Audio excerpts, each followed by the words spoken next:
Hey, everybody. Hello. And do all, can you see if you have access on your side to the presenter tools and everything that you'll need? You should. I just want to make sure that the settings are all accurate.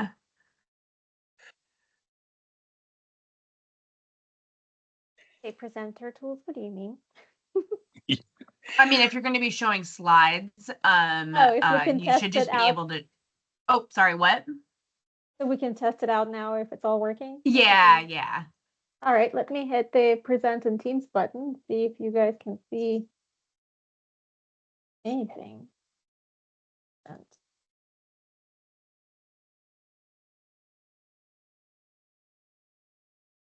Is it showing up on your side? It is, yes.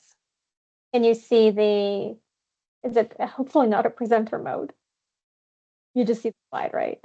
Yeah, just the slides. Okay, all right, just making sure. Thank you so much. All right, I'll stop presenting so the next person can test.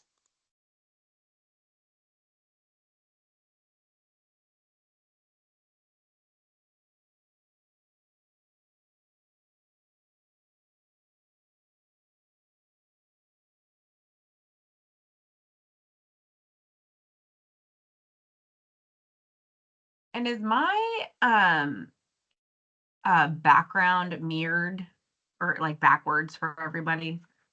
Yes, it is. Okay, thank you. Because it's not on my end, but I'm getting a message that it is from someone on my team. So I need to fix that. All right, give me 1 second. It's always something.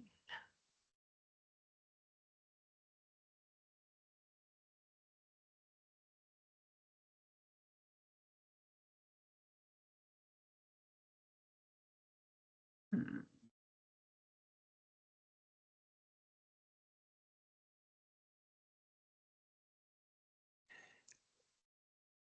Elena, did you find the presenter tools?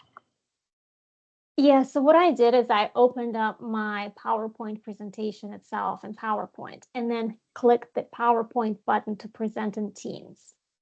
So I figured instead of trying to do the screen share thing, I'll just do presentation through the PowerPoint.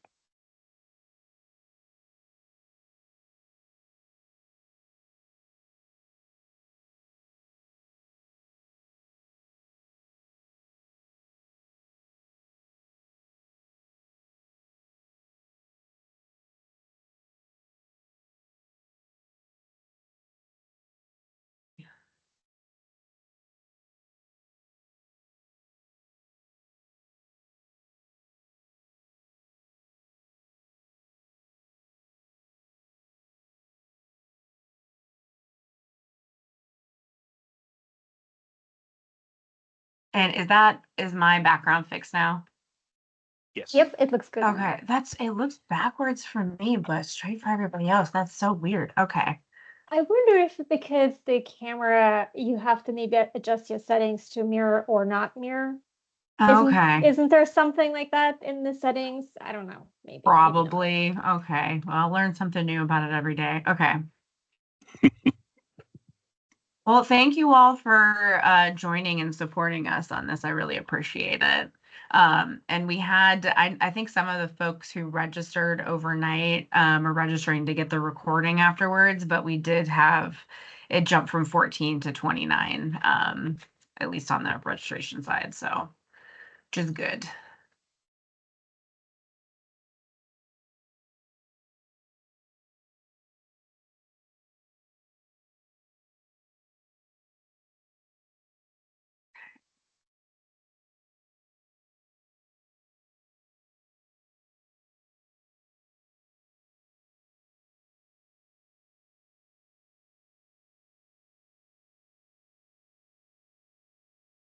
So once you're presenting, how do you turn it off? Oh, you have to stop sharing, and I think it's in your Teams. That's where you stop sharing. Oh, okay. I know I had to test it myself because I was like, I don't remember how to do this right way. Yep, now somebody's sharing their FEMA Go login. There you go. Okay. And it looks like if anyone gets stuck, I can take over the screen as well on my end.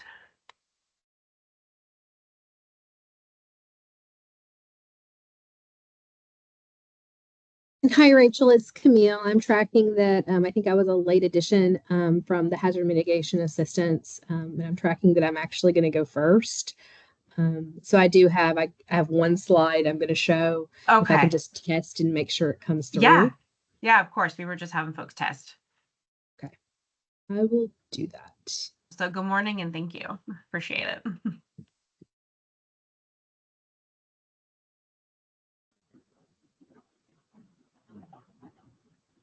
And let me know if you're being able to see. I'm able to see, but I'm getting like like audio feedback.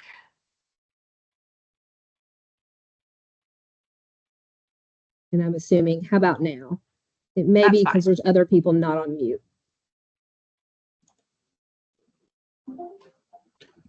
Hey, this is Kerry Thomas from FEMA. Can y'all hear me?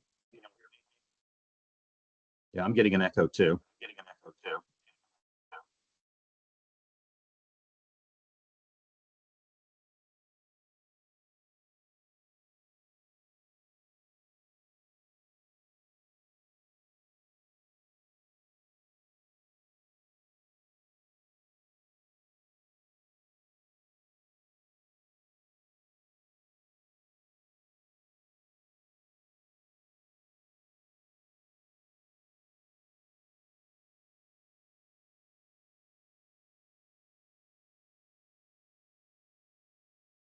All right. Hi, everyone. Thanks for joining. Please mute and we'll begin shortly. We're going to let folks have a chance to log on.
Hi, everyone. Thanks for joining us today. My name is Rachel, and I'm a Senior Community Liaison and Grants Manager for Congresswoman Suzan DelBene.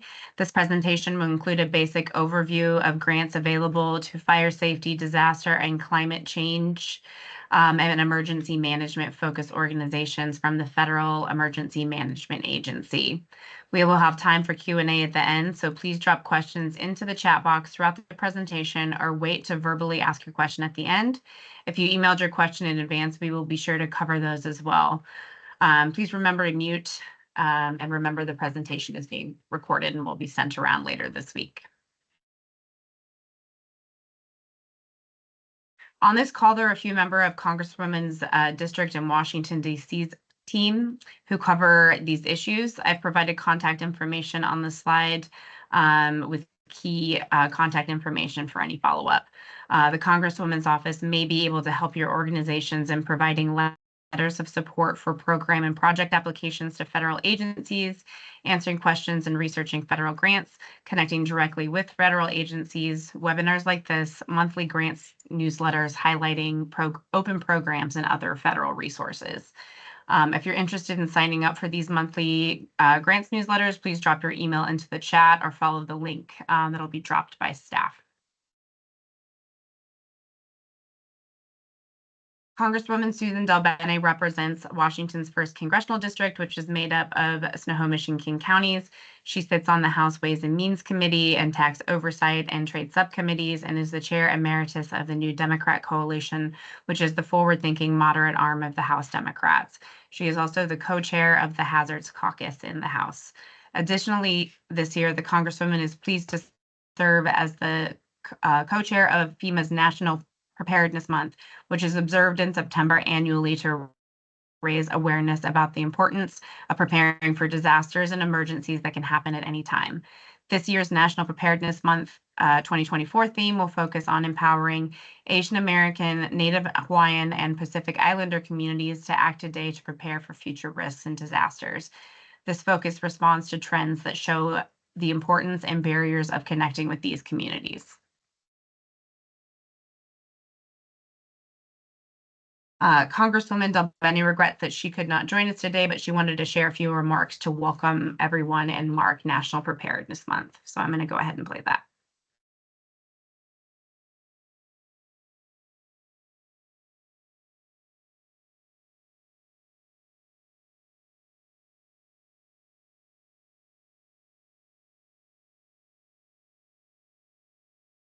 There's no audio.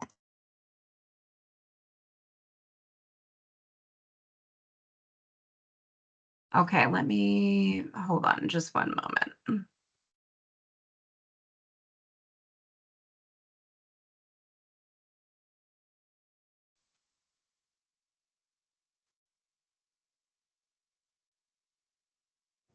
Hi, it's Susan. Thank you for attending this webinar with my team and the Federal Emergency Management Agency, or FEMA. September is National Preparedness Month, which highlights the importance of preparing for disasters and emergencies that could happen anywhere and anytime. I'm honored to serve as one of the congressional co-chairs of National Preparedness Month this year. Over the next hour, you'll learn about federal funding opportunities available for fire safety, disaster, and emergency management organizations, and some best practices for applying. Some recent examples of organizations in Washington that have secured FEMA funding include over $720,000 for Snohomish Regional Fire and Rescue to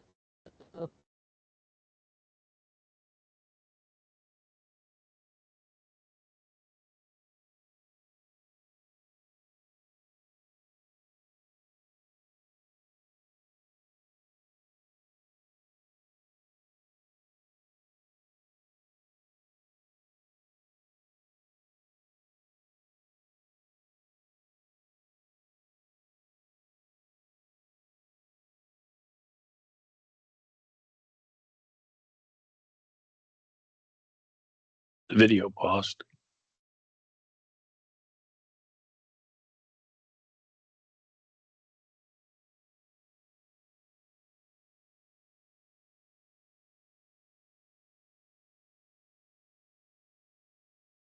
Hi, folks. Sorry about that. It looks like I'm having some connectivity issues. Are folks able to hear me again? Loud and clear. Yes. Okay. Thank you. Sorry about that. All right.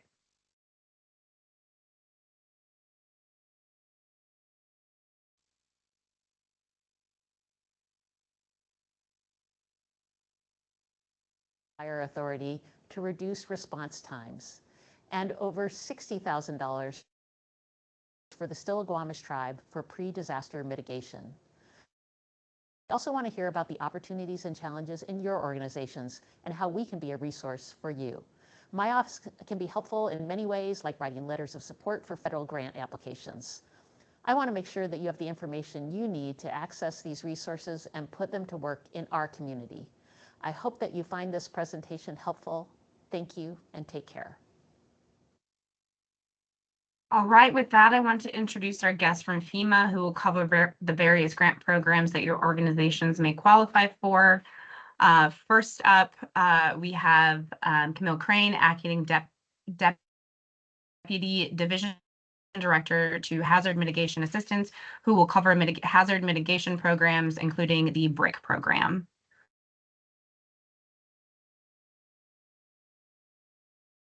Thank you, Rachel. And I am going to share my screen. And so if someone can let me know when you can see it. We see it. Thank you. All right. So as Rachel said, my name is Camille Crane. I am currently serving as the Acting Deputy Division Director in the Hazard Mitigation Assistance Division at FEMA headquarters. In our division, we administer these programs that you're seeing on your screen. All of these programs share one thing, or they share several things in common, but one of the things they share in common is that they are providing grant funding to states, local governments, tribes, and territories to mitigate their risk to natural hazards. So these are any of the natural hazards, including those that are brought along by climate change. I'm going to spend a little bit of time talking about giving you a very basics kind of hazard mitigation assistance 101 about what are some of the tenets or kind of major points of each of these programs. I'm going to group them in a little bit of ways. So I'm going to walk you through these slides and then it'll be available for questions at the end. So first on your left, starting left to right, you're going to see our biggest grant program, which is the Hazard Mitigation Grant Program, or what we call HMGP. It's also our oldest program, been around since the late 1980s. It is our post-disaster program. So every time, well, I shouldn't say every time, but typically when there is a presidentially declared disaster, the governor, for example, in the state, when they put in the request for a declaration, can also request hazard mitigation funding. And so that funding, if approved, can be up to 15% if you're a what's called a standard plan state, or 20% if you're an enhanced plan state, of whatever that disaster ends up costing can go into the separate fund through the Hazard Mitigation Grant Program. This fund then is available statewide typically, although most states do put a priority of funding projects in the declared areas first. But it is not nationally competitive. It is just for that particular disaster in that particular state. Along with that, kind of in the same idea, is our Hazard Mitigation Grant Program post-fire. So what this did when this came online a few years ago is it kind of mimicked what the Hazard Mitigation Grant Program is, but instead of through a presidentially declared disaster, it is through an FMAG, or Fire Mitigation Assistance Grant. So now we have the ability to offer the HMGP program under those FMAG disasters as well. Going over to the next set of programs, that is our Flood Mitigation Assistance Program. Starting there, that is an annual program. So it is nationally competitive. I call it the brother program of our BRIC, Building Resilient Infrastructure and Communities, because those two programs typically come out at the same time. The Flood Mitigation Assistance Program, though, as its name implies, is related to flood disasters or flood mitigation. Or flood hazards, I should say. So basically, it's a competitive annual program that opens up its application period usually in the fall and closes in late winter. And it looks to mitigate risk either to individual structures or community flood needs in a community, particularly those that are insured by the National Flood Insurance Program, or NFIP. That is because FMA actually gets its appropriation through insurance payments or through the National Flood Insurance Fund. So its benefits look to basically reduce the claims under that fund. It also has received a huge inject of $3.5 billion through the Bipartisan Infrastructure Law, BIL, or IIJA funding. As I go to the next program, which is the Hazard Mitigation Assistance Swift Current, this is an idea that was born out of the staff of FMA, who thought about that a lot of times in flood disasters, there's a kind of an immediate need for mitigation for like a property owner, but the offering of FMA is an annual program, and that doesn't always align with the disaster cycle.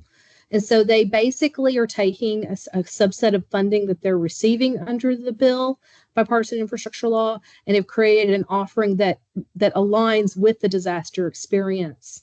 So basically what it is, it's a subset of the program that doesn't run doesn't run annually and doesn't run on a national competition.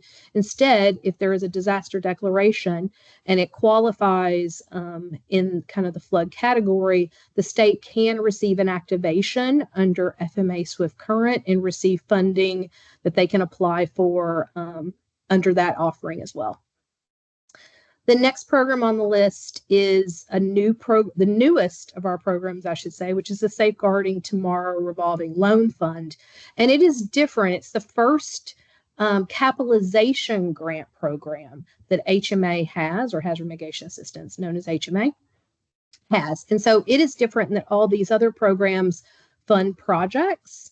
This funds a loan fund. So basically, it's an opportunity for states, for example, to set up a revolving loan fund and get a capitalization grant to fund that fund through FEMA. And then that fund can then offer low interest loans for a variety of different project types that mitigate natural hazards, as well as most of our programs, all of our programs have some kind of cost share. So you're going to have a federal cost share. For example, the standard is 75% federal and then 25% non-federal. Funds through the Safeguarding Tomorrow Revolving Loan Fund can be used as the non-federal cost share. And then finally on this list is the Building Resilient Infrastructure in Communities grant program, and are offering a direct technical assistance. Starting with the grant program, as I said, it is the sister program to FMA, and it is nationally competitive. It is an annual program as well, with a notice of funding opportunity that comes out typically in the fall, an application period window that opens in the fall and typically then closes in late winter. It also offers, of course, or funds mitigation projects, as well as, but it is multi-hazard. So where FMA is just flood, BRIC funds all natural hazards. It also funds what we call capability and capacity building projects. So not just the construction projects, but also projects such as building code projects, mitigation planning, partnerships, and project scoping, which is basically like seed money to develop a project that you might submit to, like a larger infrastructure engineered project that you might submit in the future. Just to understand kind of order of magnitude, last year in FY23, the BRIC program was $1 billion. And that the selections for BRIC for FY23 were announced back in July. Selections for the latest round of Safeguarding Tomorrow and Flood Mitigation Assistance, FMA, are planned to be announced from the FY23 later this month. And new NOFOs are set currently, potentially, to be developed and released next month. DTA is a little bit different than the rest in that it's not a grant program. So we heard when we built the BRIC program back in 2020, we did a large stakeholder engagement and heard that for a lot of people, they just need some help, and they may not have the capacity right now to put together a grant application or manage a grant. They just need some hands-on technical assistance. So BRIC has in their authority the ability to do technical assistance, and so we kind of breathed some life into that authority. And so this is a lower bar. It's not a grant application. It's basically a letter of interest that is submitted through an email. It can come directly from communities. And then it is basically explains what that natural hazard risk that the community or the tribe or the territory want to mitigate, and then how we could potentially help. From that is a piece of our program in BRIC that we've been building over the last 4 years. The first year in 2020, we selected 8 communities. The second year, 20 communities. The third year, 46 communities and tribes. And this year, 93. We're getting to, and this is a 3-year offering of technical assistance, with an idea that we will get into a place where we're working every year with about 300 communities and tribal nations across the country. It also follows the same application or kind of interest period that BRIC and FMA do, with opening and closing of that application period. All of these have an applicant. These are the folks that apply directly to FEMA. That is typically a state, a federally recognized tribe, or a territory. So in your case, it would be, I think in all of these programs, it is Washington's Emergency Management.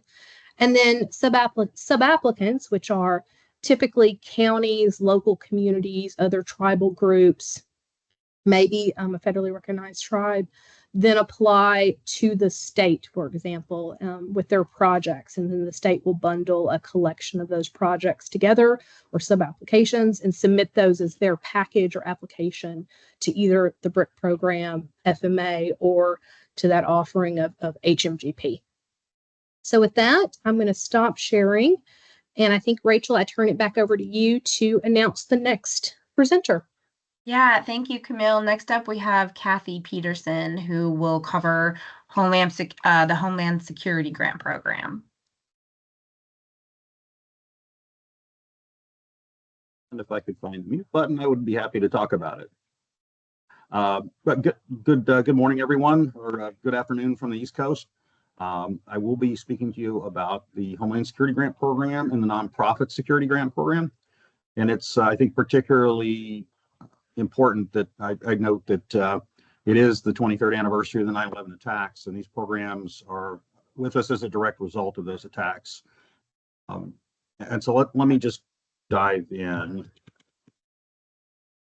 So the Homeland Security Grant Program is one of 3 grant programs that constitutes the DHS FEMA focus on enhancing the ability of state, local, tribal, and territorial governments, as well as nonprofits, to prevent, protect against, and respond to terrorist attacks. The program this year, well, it's always made up of 3 components: the State Homeland Security Program, the Urban Area Security Initiative, and Operation Stone Garden.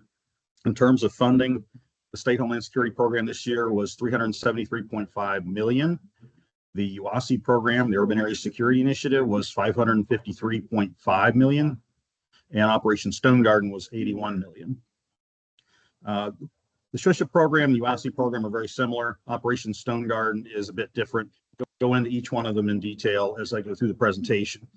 For the State Homeland Security Program and the Urban Area Security Initiative, there are 6 national priorities.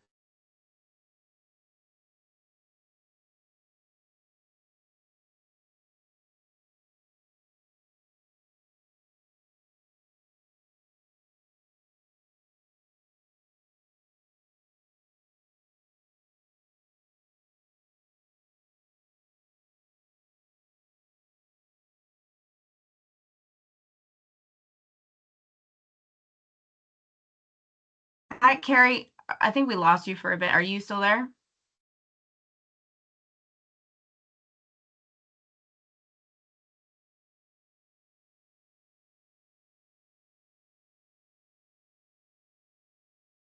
Okay, I think we've lost Carrie. So I think next up we'll have Ken, who will cover the All Hazards Emergency Management and Emergency Management Performance Grants.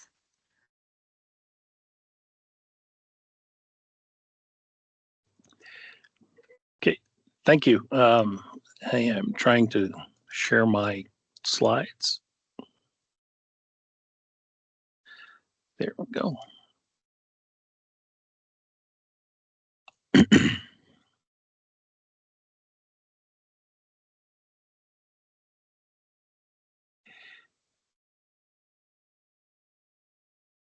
Do y'all see it as a slideshow or just as Yeah, yeah.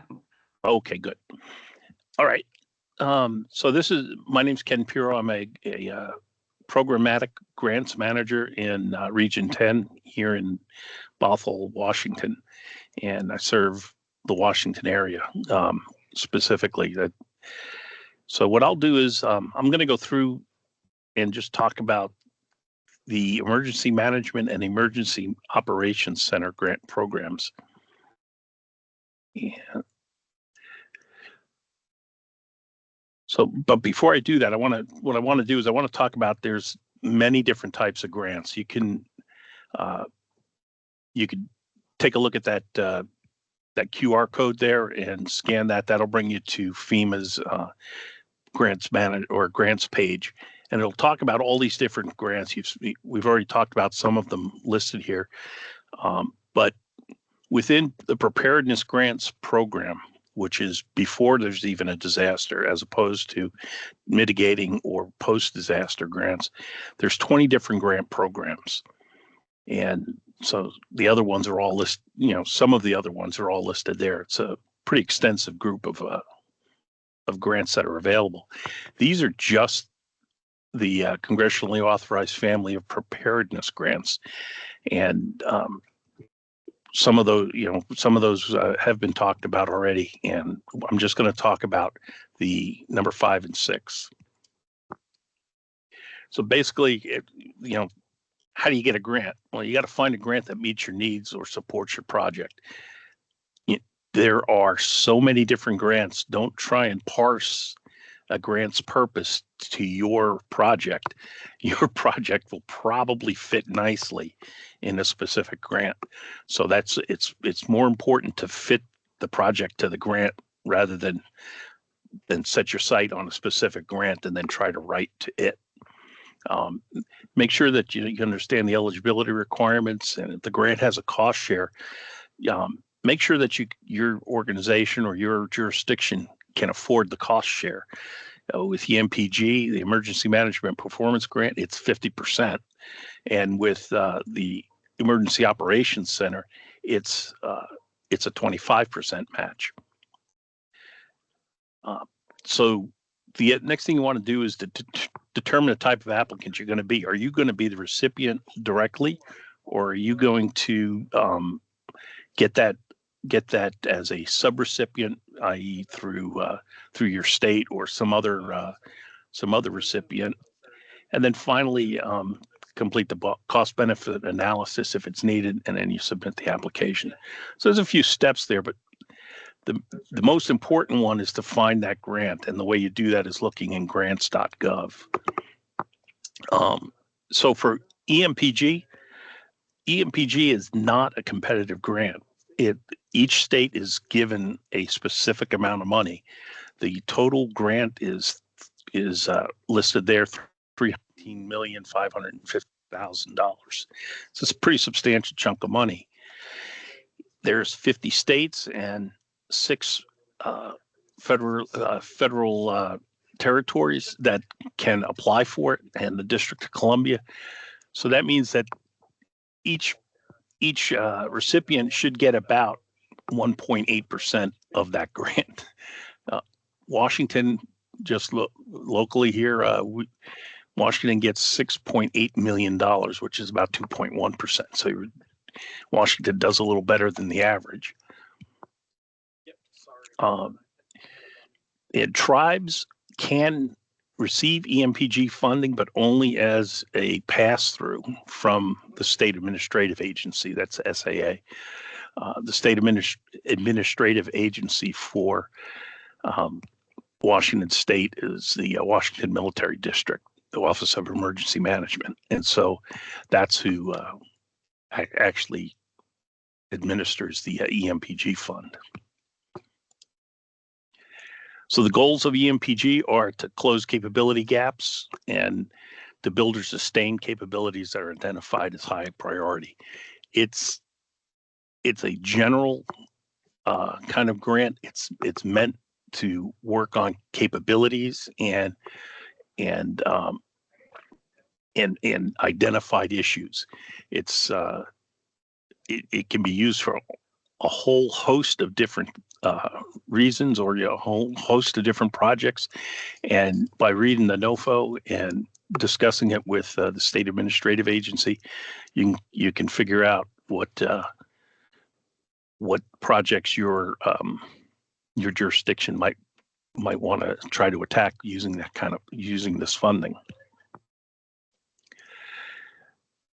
The Emergency Operations Center grant program is a completely different, it's a horse of a different color. It is not, you don't apply to it directly to FEMA at first. It's appropriated through the community project funding initiatives of Congress, and then it comes to us as congressionally directed spending, meaning it's an earmark. And we'll talk about the application process in a minute, but this one is only 25% of the cost share. The cost share is only 25% of the total project. And that could either be cash or in kind. And what that means is, put up, if you don't have cash for your match, or effort that you're going to put forward, or some equipment that's purchased for this project. Subrecipients are the local communities and tribal recipients, and you can use up to 5% of your award to cover maintenance and administrative costs. And the state administrative agencies don't, although they administer the project or administer the grant, they don't actually receive any maintenance and administrative cost allowance for that. So basically the program is to improve emergency management and preparedness capabilities, and it's set specifically for emergency operations centers, not not temporary stuff, not buying vehicles or anything like that. It's for the EOC. Where do the first responder leadership all come together to coordinate the response to a disaster? And the priorities are equipping, upgrading, and constructing these facilities. So how do you get this grant? Well, you apply directly to the congressman or the senator. Each of their offices has a application process for this. I don't have them all, all of the representatives in our 4 states in Region 10. So you go directly to them. And if your project is selected to be forwarded to the appropriation committee by your representative or senator, it'll go to the Homeland Security Subcommittee for that appropriation, that branch's appropriation committee. If they select it for funding, then it'll show up in FEMA's budget as a congressionally directed spending item, and it'll be for your specific project. And then we'll notify you that, or we'll notify the state administrative agency of whose awards were approved, and then we'll work with the state administrative agency to get you that money. We'll publish a notice of financial opportunity. That's the Bible for how to deal with the grant, and you apply for it in FEMA Go, and the application is not competitive. It's just a completeness application. If it's complete, you're gonna, we'll get the money to you.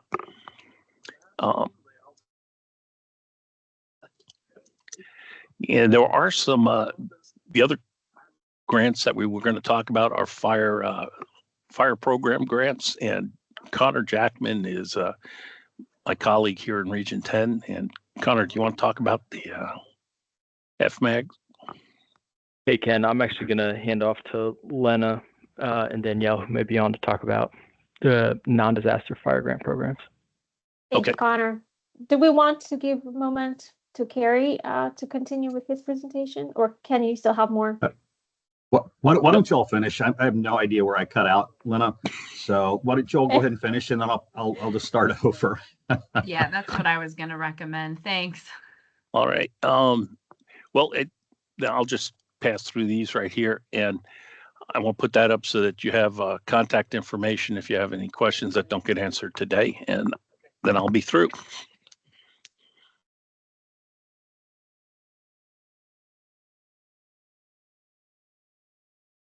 Back to you, Rachel. I thought we were going to cover the was the fire program just covered on the one slide? Or oh nope, there we go. Okay. We are a whole different group to talk about fire grants. Okay, so no, yeah, sorry, it just threw me off. Yeah, no. So last but not least, we have Elena and Danielle who will cover the fire safety program. So thank you. Awesome. Yes, thank you, everyone. And if I get stuck by for any reason, or if my audio stops, please somebody put a note in the chat so we know what's going on. Alrighty, well, thank you so much for letting us talk about fire grants. We are excited for this opportunity. So let me get started. So the fire grants consist of 3 separate programs. We have, each program will have its own guidance documents, its own application periods, and you could apply for all 3 programs during the same cycle. Now, we have Assistance to Firefighters Grant Program, which provides fire and emergency equipment. It provides PPE, training, wellness and fitness activities, and modifications to facility projects. We also fund vehicles. Then we have Staffing for Adequate Fire and Emergency Response Program, and this one provides funding for fire departments to help them increase staffing to meet national standards, either through hiring of full-time operational firefighters or the recruitment and retention of volunteers. And then the third program that we have is Fire Prevention and Safety, and that one provides funding for various fire prevention activities like education and training, wildfire risk reduction, fire code enforcement, fire arson investigation, and it also covers funding for fire research and development. So this year, Congress appropriated $648 million for all 3 programs, and on your screen you see the breakdown for each program. AFG is on top, SAFER is next, and fire prevention is at the bottom of your screen. Open the AFG application period this fall, and then it will be followed up by SAFER and fire prevention programs. The typical application process begins with the release of the Notice of Funding Opportunity, and we post that on our website, and the website is right there on the screen. And the application period is typically open for 30 days. Important thing to keep in mind with our program is that it has to be submitted through FEMA Go. So you have to have accounts set up in FEMA Go, and you absolutely have to have active SAM.gov registration. So once the applications are submitted, AFG and SAFER applications are going to go through the electronic pre-scoring process. And then after that, all the applications will move to the panel review process. And after that, they will undergo technical review. So that's kind of the last step of the review. And then we start making awards from the highest scoring application all the way until we run out of funding. So as I mentioned earlier, each program has its own guidance documents. So Notice of Funding Opportunity, or what we call NOFO, is going to be different for each program. And if you are interested in applying for any of the programs, it will be absolutely important for you to review the Notice of Funding Opportunity for the applicable year that you are applying for. It's got a ton of important information like eligibility, who is eligible, who is not. Programmatic priorities, what items you should be applying for, what you shouldn't be applying for. Cost share requirements, that's important too. And also various other very important information that is going to be very helpful for anyone applying. And speaking of priorities, funding priorities for all 3 programs. Specifically, funding priorities and the criteria for the all three programs are established by FEMA, but it's based on recommendations from the criteria development panel. So each year, FEMA meets with 9 fire service organizations that you see here on the screen, and we discuss the program priorities and make changes based on their organizations and based on their recommendations. And also the 9 sister organizations provide the peer reviewers to review the applications. All right, so if you are thinking about applying for any of the fire grants, you definitely want to review the notice of funding opportunity. You want to check out our website for any additional information that we post there, specifically application checklists, self-evaluation sheets, narrative development toolkit, and also take a look at our FAQs. We will be scheduling and hosting a number of application preparation webinars that are open to public. So once we have the schedule, we will post it on our website, and you are very welcome to please join in, listen in, and learn as much as you can about the application preparation so you can be as successful as possible. Here we have 10 best practices to get you started. If you are thinking about applying, you have to start now. We suggest that you use the application checklist to gather as much information as possible in advance. You want to align your department's risk assessment with the high funding priorities. Again, those are listed in the NOFO. You want to tell the department's unique story, so we encourage you not to use copy and paste sort of boilerplate language from vendors and maybe other departments. We recommend you read each question in the application carefully and then answer. We recommend that you have someone else read and review your entire application before you submit it. You want to make sure that you gather all eligible costs possible to include with your application. We want you to make sure that you can complete that project within the period of performance of the grant. And we want you to ensure support from your local government because some of the programs have a required cost share. And of course, we suggest you print your application, review it one more time, and then submit it. All right, so now I'm going to move over to specifically to AFG grant program to kind of give you an idea of what it is all about. Of the grant is to enhance safety of firefighters by providing critically needed resources that equip and train emergency personnel, outfit responders with compliant PPE, retrofit or modify facilities to protect personnel from known health hazards, also to acquire emergency response vehicles and help design and implement health and wellness programs for the responders. Eligible applicants under the AFG program are fire departments, non-affiliated EMS organizations, and state fire training academies. The AFG program is designed around the equitable distribution of funds between department types. So after 10% of all available funds are given to fund fire prevention and safety grant program, this is a statutory requirement, not less than 25% of the funding are going to be set aside for each career, combination, and volunteer applicants, fire departments. And after that, no less than 10% will be used for the open competition between them. And then not more than 3% of all available funding is going to be set aside for state fire training academies, and 2% of all available funding set aside for non-affiliated EMS organizations. The AFG program consists of 3 separate applications. The first one is operations and safety. This is where we fund equipment, personal protective equipment, responder training, modifications to facilities, and wellness and fitness activities. The second application is a vehicle application, vehicle acquisition. This is to replace or purchase new vehicles.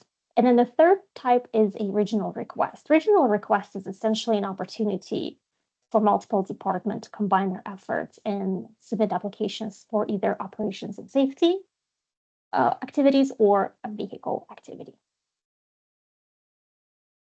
So I kind of mentioned this already. AFG operations and safety application covers equipment, again, first responder equipment, personal protective equipment. So we're talking PPE gear for firefighters and the CBA units.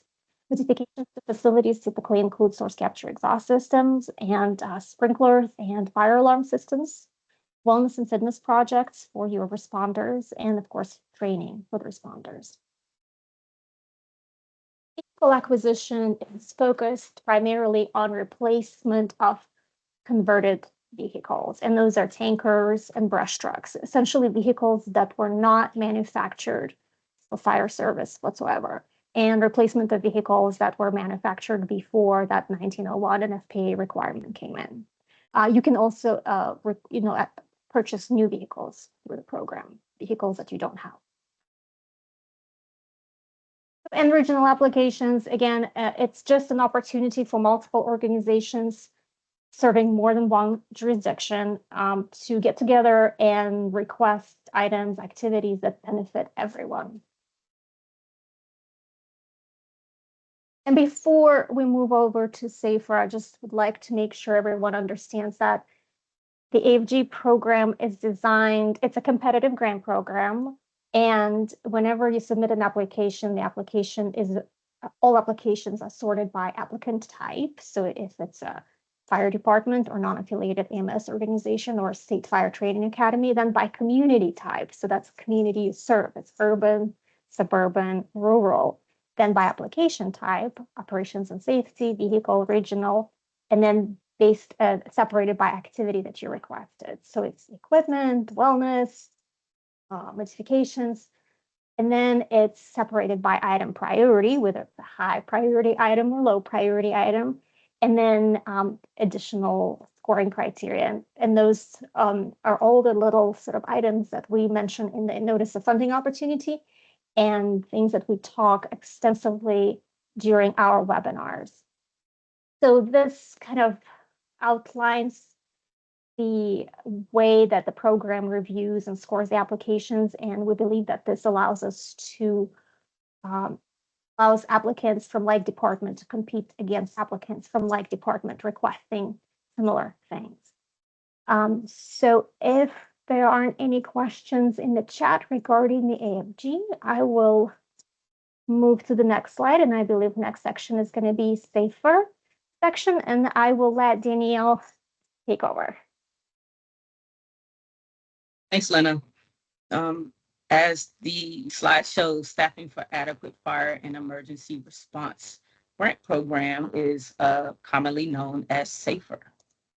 And the objective of SAFER is to assist fire departments with staffing and deployment capabilities in order to respond to emergencies and ensure communities have adequate protection from fire and fire-related hazards. Departments do this by, sorry, the slide's moving? Yes.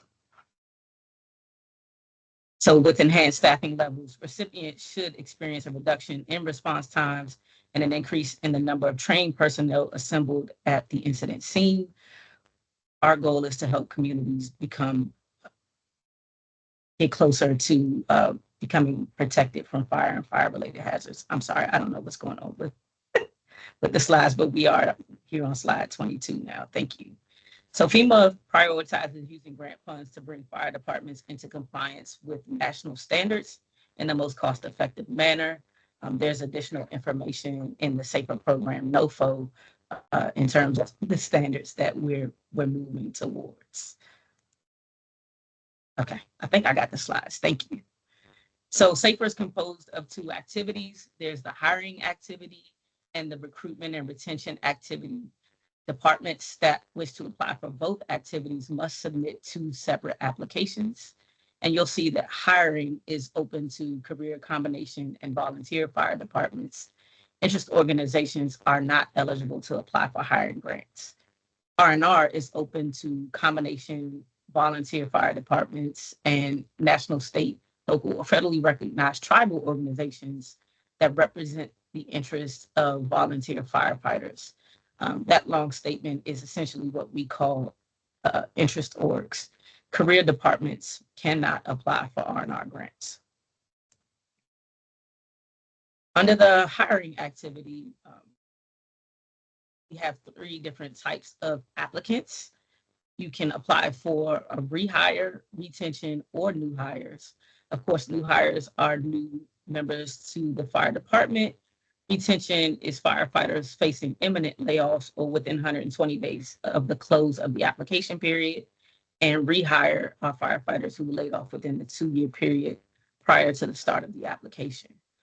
We will define those dates based on the application period, and they'll be discussed in some of the webinars that we present. The period of performance for hiring grants is 36 months or 3 years. Eligible costs under hiring include salary and associated benefits, meaning actual payroll expenses. If you have benefits that are outside of the payroll system, then they would not be eligible. Costs are reimbursable if they're included as part of the standard benefit package, available to all operational firefighter positions, contractually obligated, and of course reimbursed via payroll. Compensation for firefighters' normal contracted work schedule is reimbursable. Any non-FLSA overtime, meaning a firefighter picking up an extra shift, anything outside of the scheduled shift hour would be ineligible under the Safer Hiring Program. In terms of the scoring process, there are 2 phases for safer hiring. The pre-score or computer-based score is 50% of the total score, whereas the panel review process that Lena spoke about earlier, where a peer of fire service individuals read, rank, and score your application, is the other 50% of your score. Moving on to the Safer R&R activity. R&R assists fire departments with the recruitment and retention of volunteer firefighters who are involved with or trained in the operations of firefighting and emergency response. Activities and costs in the application must be correlated to the identified recruitment and retention needs.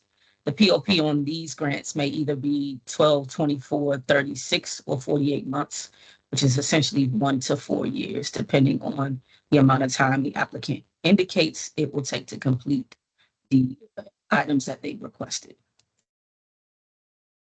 Safer R&R also offers the opportunity for regional requests. Applicants may request or may apply for a regional grant if the proposed activities will have a direct regional or local benefit beyond the immediate boundaries of the applicant's first due response. Regional host and participating partner agencies must execute a memorandum of understanding. The Safer R&R activity application scoring is a 30-70 split, unlike the 50-50 split under the hiring activity. So the pre-score or the computer-based score is 30% of your score, whereas the peer review process is 70% in the Safer R&R activity. Going on to the Fire Prevention and Safety Program, which is the 3rd under the Fire Grant Suite, the 3rd of our 3 programs under this branch. FP&S is comprised of 2 activities. There's the Fire Prevention and Safety activity designed to reach high target groups and mitigate the incidence of death and injuries caused by fire and fire-related hazards. And then the Research and Develop activity aimed at improving firefighter safety, health, or well-being through research and development that reduces firefighter fatalities and injuries. Applicants who wish to apply for both, much like SAFER, must submit 2 separate applications. The total amount of funding a recipient may receive under an FP&S award is limited to a maximum federal share of $1.5 million. Eligible entities include fire departments, national, regional, state, local, tribal, and nonprofit organizations that are recognized for their experience and expertise in fire prevention and safety programs. Both private and public nonprofit organizations, for-profit organizations, federal agencies, and individuals are not eligible. The period of performance is generally 12 months, but complex projects may apply up to a 24-month POP from the date of award. FP&S activities include 5 different categories. community risk reduction, wildfire risk reduction, code enforcement and awareness, fire and arson investigation, and national, state, regional programs and projects. For FP&S, there is no computer pre-score. All FP&S activity applications are reviewed by a panel of peer reviewers. The highest scoring projects in each application will be considered within the fundable range.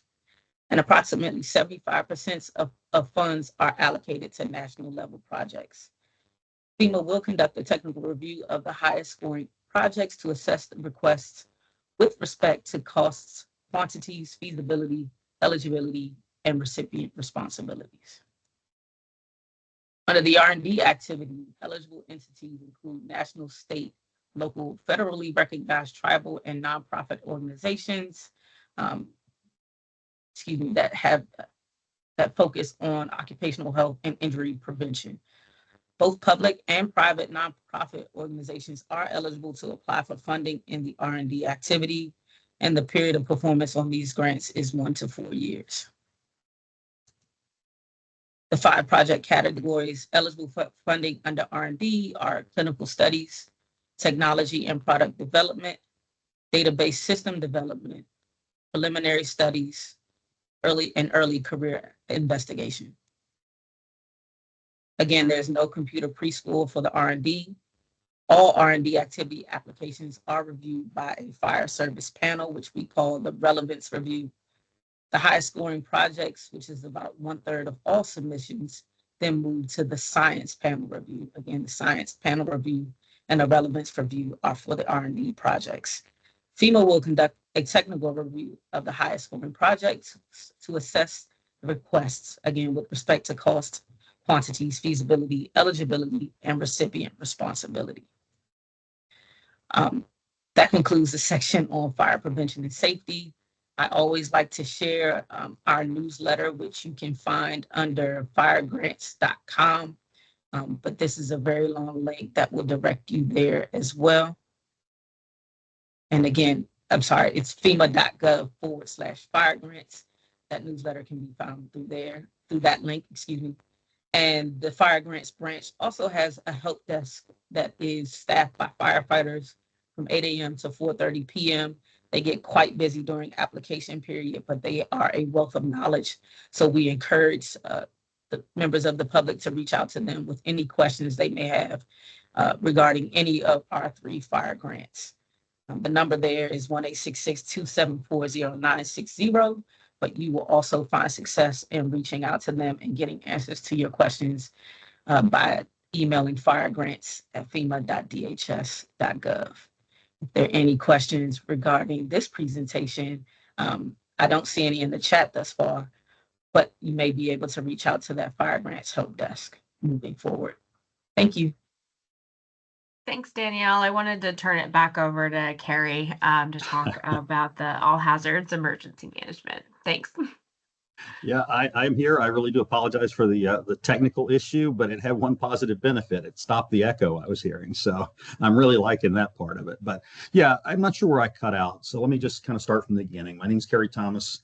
I'm the director of the Homeland Security Programs Division here at FEMA headquarters and oversee our programs that are focused on terrorism prevention. So it's particularly appropriate, as I think I said before I got cut off, that we're talking with you today on the 23rd anniversary of the 9/11 attacks, because one of the programs that I'm going to speak to specifically is a direct outgrowth of what happened on that day. So I'm going to talk to you about 2 programs, the Homeland Security Grant Program and the Nonprofit Security Grant Program specifically. And the Homeland Security Grant Program and the Nonprofit Security Grant Program are both awarded to a designated state administrative agency. I put that in the chat actually a few minutes ago for state of Washington, so you have that contact information. It's very important for both programs to get to know that agency, and in particular that point of contact, because that's where we have our relationship with the state and these programs, right? So everything flows to that state administrative agency, and then they subaward to local jurisdictions from there, or local entities from there. Neither program I'm going to talk about today has a cost match. One is competitive, one is not competitive. So just I'll put that out there for starters, and then just kind of dive right in from there. So the Homeland Security Grant Program I believe I was able to say this before I got cut off, is one of 3 grant programs that constitute the DHS FEMA focus on enhancing the ability of state, local, tribal, territorial governments, as well as nonprofits, to prevent, protect against, and respond to terrorist attacks. It's very important to note that, because our authorizing statute, again, resulted from the 9/11 attacks and requires that any project that's requested out of this program, its primary focus has to be associated with preventing, protecting against, and responding to terrorist attacks.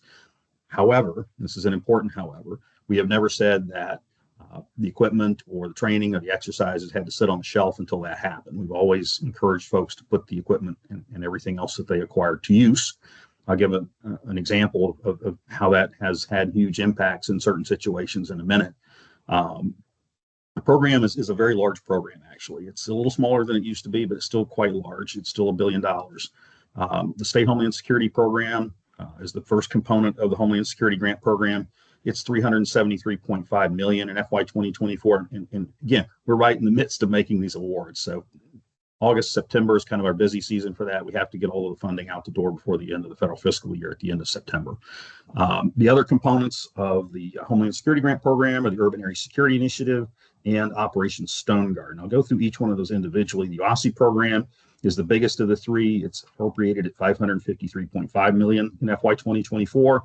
And then Stone Garden is $81 million. And it's kind of a little bit more unique in the context of the HSGP. And again, I'll describe that as we go through this. Just to underscore kind of the importance of these programs, each year the Secretary will identify national priority areas and require that a certain percentage of the funds from SHUSHUP and UASI be spent on those national priority areas. So this year, there are 6 national priority areas. They actually didn't change from last year, but they are evaluated regularly to ensure that they're appropriate for the current threat environment. So they're enhancing the protection of soft targets in crowded places, enhancing intelligence and information sharing, combating domestic violent extremism, enhancing community preparedness and resilience, enhancing election security, and enhancing cybersecurity. So the overall minimum spend as set by the Secretary was 30% across all 6 of those. Within that, there is one specific minimum spend for enhancing election security. 3% of the 30% has to be spent on that. So let me keep going here. There's another requirement that's worth noting. It's called the law enforcement terrorism prevention activities. That's also set in our statute as a requirement. Secretary, using his discretion, has required the last couple of years that 35% of the SHUSHUP and UASI funding go to these LETPA activities. It's also important to note for UASI. So one of the other things in the statute requires a lot if you haven't picked up on that, but it requires us for the UASI program, which is focused on urban areas specifically, to assess the risk to the 100 most populous metropolitan statistical areas each year. And that will then drive funding. Congress caps, or has been capping that funding at 85% of the total risk identified. So that has impacts on the number of those 100 MSAs that get funded. It's fluctuated over the years. This past year it was 40. In FY 2024, it's 41 jurisdictions that are eligible for funding under the UASI program specifically. And I said there's a risk formula that drives a lot of this. There's also state minimums that are set in statute for the FY 2024 cycle for the state. Every state got $4.362 million. Every territory got $997,000. And then we apply the risk formula to determine how the remainder of the funding gets allocated. Typically, that's resulted in 16 or so states getting more than the state minimum. That's kind of the history on that. Again, the urban areas, 41 this year. There was one that was added. It was Columbus, Ohio. No cities dropped off the eligibility list. We do reassess the risk formula every year to make sure that the data is current, that we're fully addressing the current threat environment and things of that nature. So it is dynamic. It does change. Your risk rank could actually change because it's a relative risk assessment. Your risk rank could actually change and nothing happened in your jurisdiction, right? So somebody else might have gone up, somebody else might have gone down. It might affect you in your ranking as well. So that is how that works. Again, much of it is driven by statute that has not changed in the last 23 years. So that's also worth knowing. And then the last component of the HSGP is Operation Stone Garden, which is a bit different than the other two. It's focused on border security, and it's really focused on supporting basically providing equipment and overtime for local law enforcement to backstop Border Patrol activities, right? Operation Stone Garden is active in 23 states that have ongoing USBP operations, and each Stone Garden applicant is required to address one of the national priorities, which is intelligence and information sharing. So that's really the Homeland Security Grant Program in a nutshell. The other one that I was going to speak to you about today is the Nonprofit Security Grant Program. It's a bit different. It's kind of what it sounds like. It's for 501c3s. It has largely been driven by things you see in the news, unfortunately, which includes attacks on churches, mosques, synagogues, educational institutions. That was really the genesis that prompted Congress to create the program and fund it and increase the funding to it significantly in the last several years. So it has two components. It is the urban area program. So folks that are in one of those 41 urban areas would apply through this program if they qualify as the 501c3 under federal statute. And then those that are outside the urban areas, the 41 urban areas, would apply through the Nonprofit Security Grant Program state program. This year, the program is funded at the urban area program is funded at $227.25 million, which is the state program is funded at the same level. So they're identical in that regard. So it's an increase in funding. It went from $152.5 million last year to $227.25 this year. Let's see what else. And then it is highly competitive and is very oversubscribed. So I'll say that we've done a tremendous amount of outreach with our state or SAA partners over the last couple of years, which has only increased the oversubscription of the program. So it's very competitive. It really is dependent upon the amount of funding Congress gives us in terms of how many of the sub-applicants we can fund. Just as a reminder, these grants are also awarded to the states. The states then issue sub-awards to the individual 501c3s. We do have bonus points for first-time recipients of funding, as well as for folks that may be supporting underserved communities. They will get bonus points added to their final review score as well. So that's really what I have. I'm happy to pause there and take any questions. Obviously, there's a lot to unpack. There's a lot of details that are important that I didn't touch on today that really matter to the SAAs more than they do the subrecipients. But I'm happy to just stop there and see if anybody has any questions. I'm happy to take those.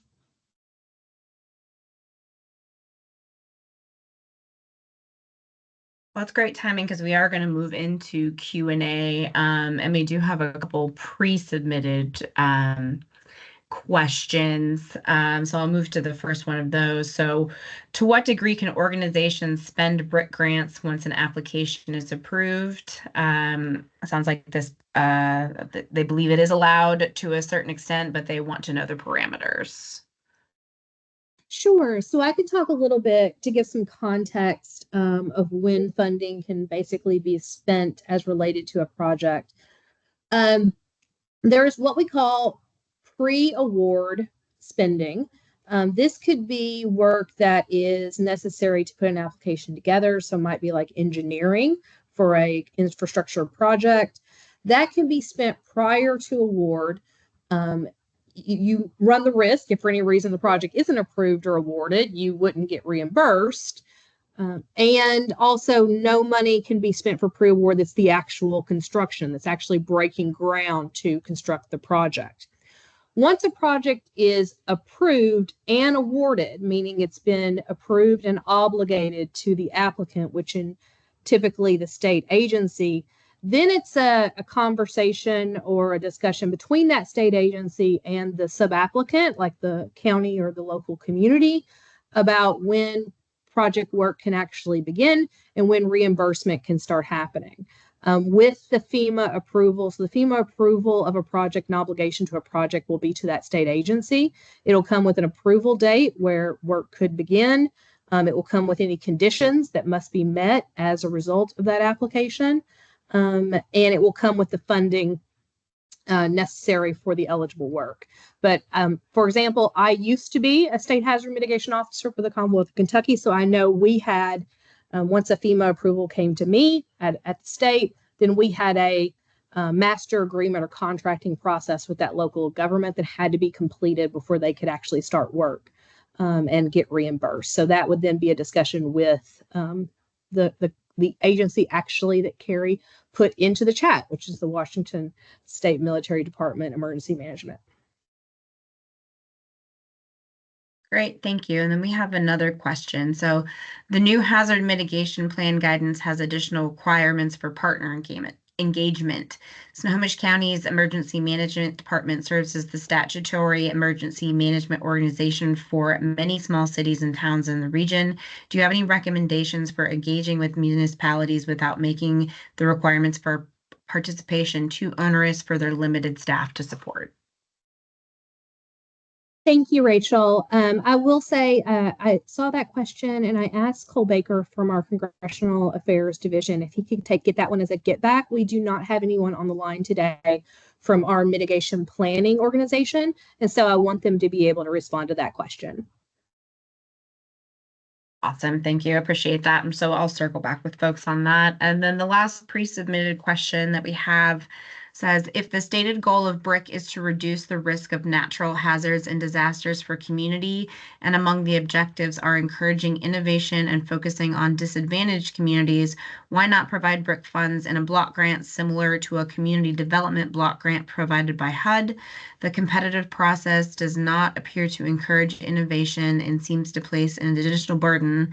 Example, the application process on disadvantaged communities, which often have fewer resources, staff, or subject matter expertise to meet this challenge. Thank you, Rachel. So actually, when we create a BRIC, that was something we looked at. If we could do, if it was opportunities to structure the program as a block grant, but there are statutory requirements that base the structure of BRIC. BRIC, if you know, or if you've been following along, has actually had a precursor program before BRIC, which was called PDM, the Pre-Disaster Mitigation. And so the language in the Disaster Recovery Reform Act of 2018 that updated Section 203 of the Stafford Act, which is the BRIC program. It changed the funding, how we actually got funding for the BRIC program through disaster operations instead of annual congressional appropriations. But it did not actually change the structure of how the program is set up in statute, which is as a nationally competitive program. But we've done things in the program to try to address the ability of disadvantaged communities or places that are not as well resourced to put applications together to get funding, as well as to try to drive innovation. So a couple of those are, we have dedicated funding every year to each state and territory for them to spend on any eligible work, including project types that are for capacity and capability building. So last year that was $2 million plus an additional $2 million for building code work, so $4 million total. We also have set aside last year $75 million for federally recognized tribes so they don't have to compete nationally.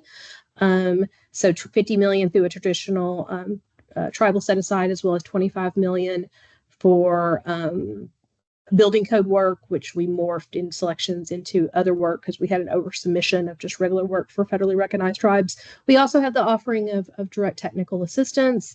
And through our national competition for our grant program, we have highly prioritized projects that benefit different disadvantaged populations, including those that are qualified or classified under Justice 40. And I'm happy to say that our selections across our $1 billion, 67% of our funding is being directed to disadvantaged communities. All right, thank you. Are there any additional questions for folks on the call? You'll be able to unmute yourself and ask. Those were all of our pre-submitted questions.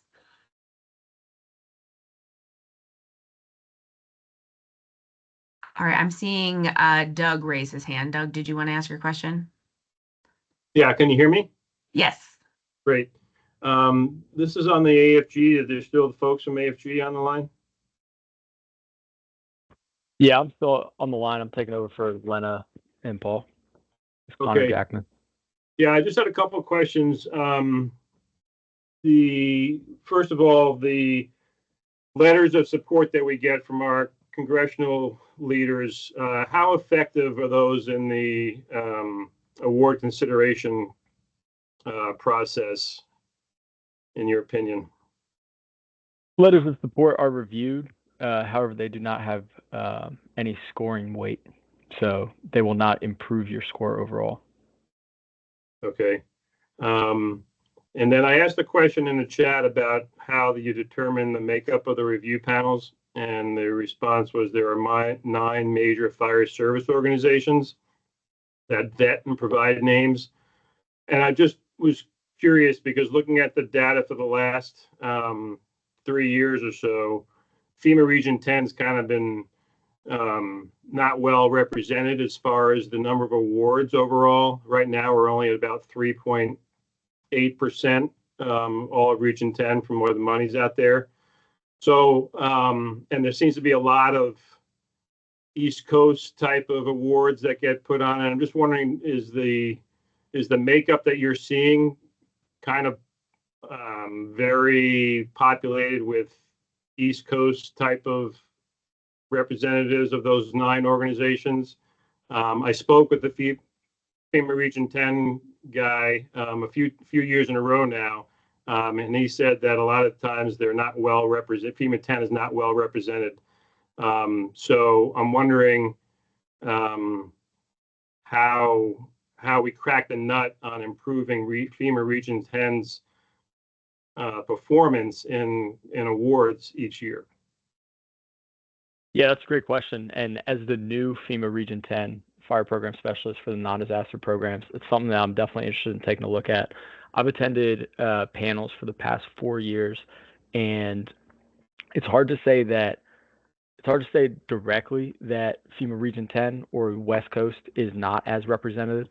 I've had and met people from Alaska, Washington, Hawaii, and California, various other states out at panels. However, panels is held in Maryland, typically year over year. We do offer a virtual panels because we're not typically able to review all of the applications in the 1 week. And that's when it's really people who are available and interested, which tends to be people who have done it year over year, who are going to be involved in panels virtually. Now, one of the big challenges is that there is no compensation offered. So if you're flying to the East Coast, you got to take your week off of work, and you have to pay to stay at, or you have to pay for food at EMI. So there are additional costs. And then coming from the West Coast, I always struggle with, well, it's a business day flight or it's a weekend, it's an overnight flight, which is a big challenge.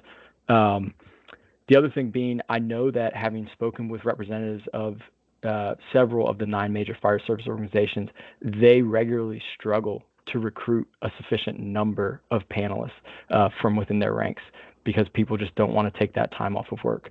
So if you are interested in attending, or you know other people who are interested, I encourage that you tell them to reach out to their rep from one of those organizations and sign up and put their name on the list.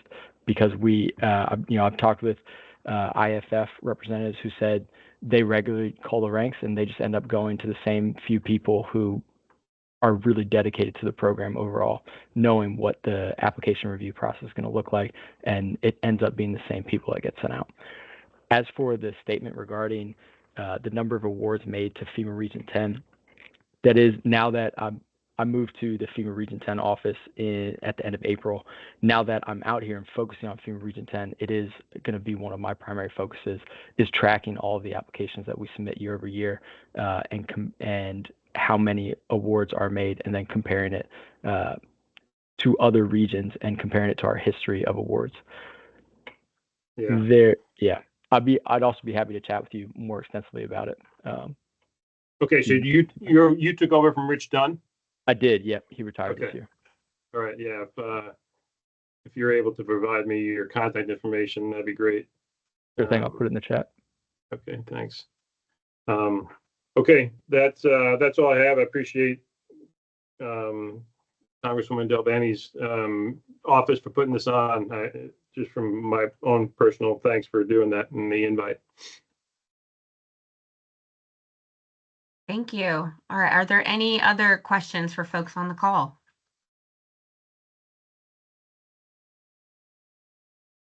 Okay, I'm not hearing anything, so I think we are at the end. Thanks again so much for joining us. We will send the materials out later this week. And thank you so much. Appreciate your time. Bye. Thanks, Rachel.